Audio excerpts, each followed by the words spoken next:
Hey, you may begin. Thank you. That was a funny IBA match tonight. Yeah, I thought it was very interesting. The two teams are kind of similar. They between Quedall and Sibley, or Quedall, Jones, and Andrew Dentler.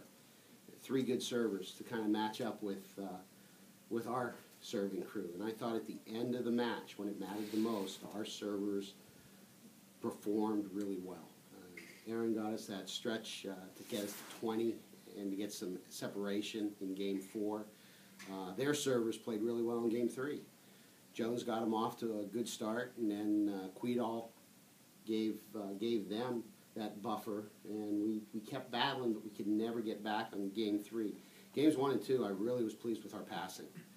I think we passed the ball really well. Taylor did a great job of getting the ball to where we wanted him to get it, and our outside hitters were doing a real nice job of going up and just putting ball after ball away.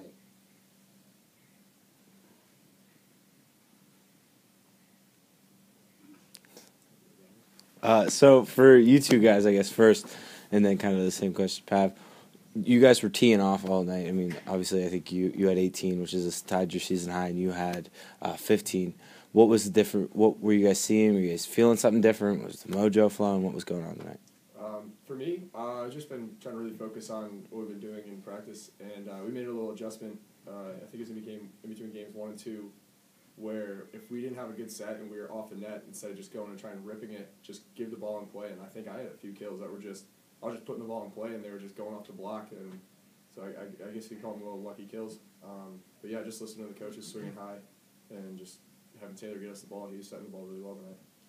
Yeah, that was something like Tom said, just doing what we worked on all week in practice, and we know that Mason's a good physical blocking team. We have to swing high, and we worked a lot on just like coverage and just little things, and just having that trust. I think as a hitter that your team's going to cover you if you get blocked. You're going to get a second opportunity to swing. Definitely helps a lot. You're able to be a little more free on the outside. And also just I think Hammond really did a great job of setting the ball. And when you have middles going pretty well like you did with Cypher, Ian, and Turco today, getting one-on-ones on the pins is pretty easy. And the rest of the team made us look good, I think. So just a team effort for sure. Pav, were there any adjustments you guys made this week in practice?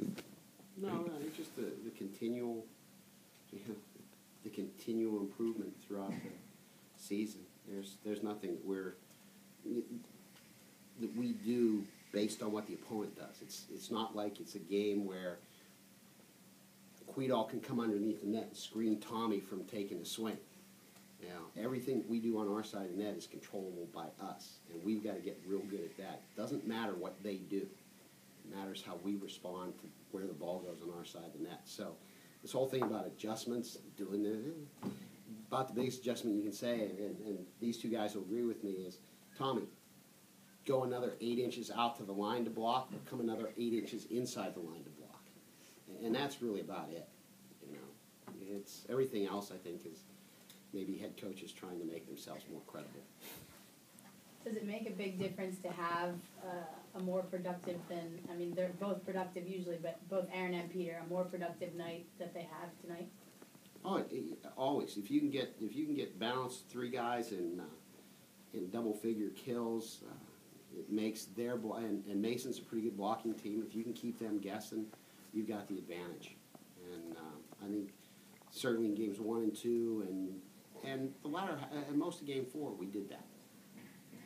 Coach, how's Matt doing? I think he's doing fine. Okay. The role on that, we had sub for him. We had Zach in serving for him, right?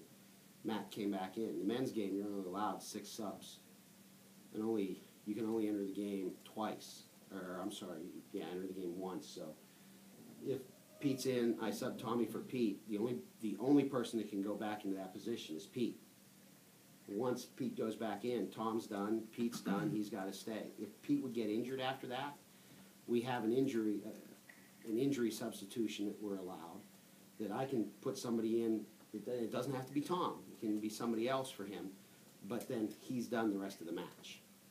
And as I'm sitting there looking at Matt saying, what do you do? And we're sitting there, and I made the decision. Because if you remember, we came back, we had, we'd scored 2 points at that point, and we were serving. And I wanted to keep that momentum going. I didn't want them to milk the injury for all it was worth, take a timeout after that, and I wanted to keep things rolling, and a little bit of a probably backfired on me more than it should have. Yeah, because Mason took the timeout, right? They took the timeout after that, yeah.